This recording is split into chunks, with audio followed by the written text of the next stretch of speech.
Hi, my name is Pastor Russell Mullenberg, and this is Eat This Word, a weekly program where I serve up bite-sized bits of Bible.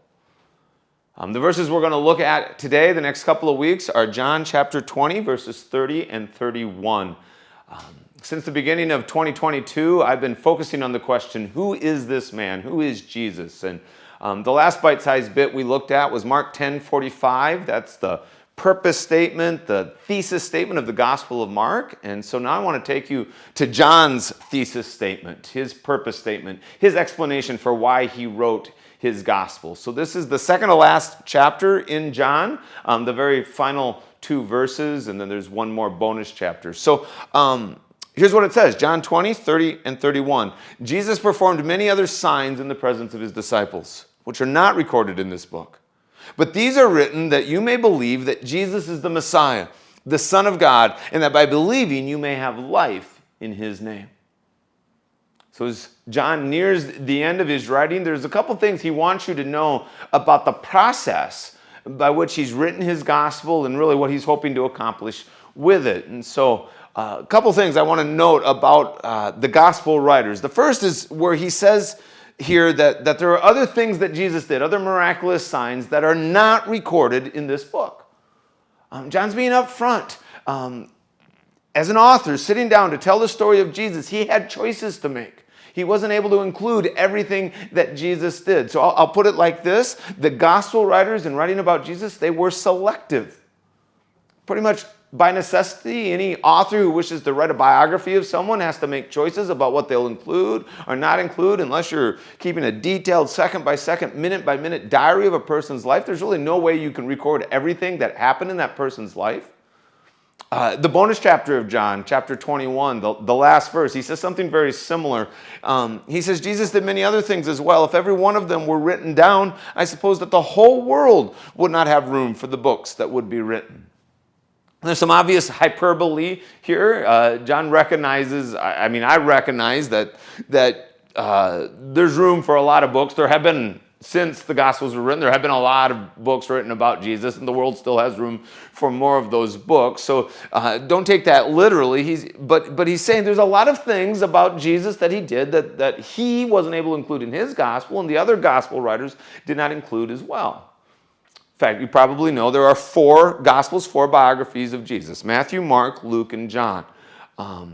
Only two of them tell the story of Jesus' birth, Matthew and Luke. Mark and John really don't begin until the final 3 years of Jesus' life. And Matthew and Luke, they've got infancy narratives, but Luke is the only one that has a story from Jesus' childhood. It's only a few verses.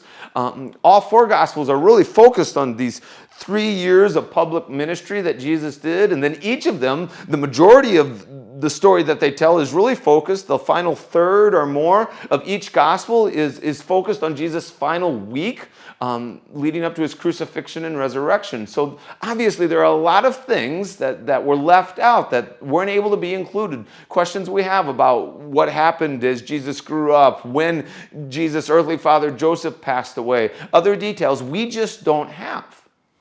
So if we go back now to our main verse, we'll see not only did John have to make choices about what he would include and not include, but he also has reasons. He's purposeful. He wants you to know that these are written, these things, the things that he's included, are written so that you might believe. He's trying to persuade.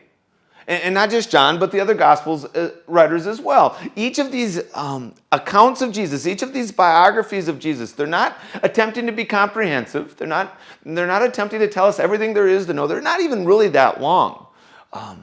The Gospel of Mark is about 15,000 words. The Gospel of Luke is the longest, about 25,000 words. If you would take those and print those in modern binding today, each would be about 100 pages or less of a little paperback book. They're not that long, but what's included is written for a reason, for a purpose, so that the gospel writers are trying to make an argument. Now that doesn't mean, again, that what they say about Jesus is any less true because they've left some other things out. It doesn't mean that they're making things up but they are being selective in what they include, and they're making their choices in a way they arrange their material, the details that they include, because they are making an argument to you. That they want to convince you, they want to persuade you of something. So we'll go back again to our main verses. And the thing I want you to take away today is this: as you read the stories of Jesus, keep in mind that they're being selective and they're being purposeful. That they can't include everything, and what they do include, they're including for a reason. There's an argument they're trying to make. So, for example, when you look at the Gospel of John and you notice there are differences, especially John compared to Matthew, Mark, and Luke, some different stories are included. The materials are arranged in a different way. There's a temptation to start comparing the Gospels one to another and finding the discrepancies, saying these are out of order or different details are included or emphasized here as somehow that's contradictory. That doesn't mean those things are contradictory, but again, the authors are choosing things for very specific reasons. And the other thing I want you to keep in mind as you are reading the Gospels is that this is an argument. John is trying to tell you something. Look at the end. There's a goal here that by believing, you may have life in the name of Jesus. He wants to convince you. In fact, he says this is a life or death issue.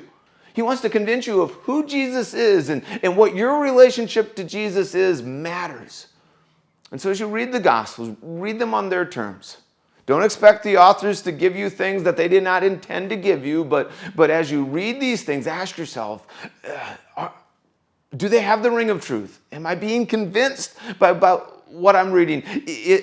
Is Jesus really who these authors say he is? And if he is, how does that change my life?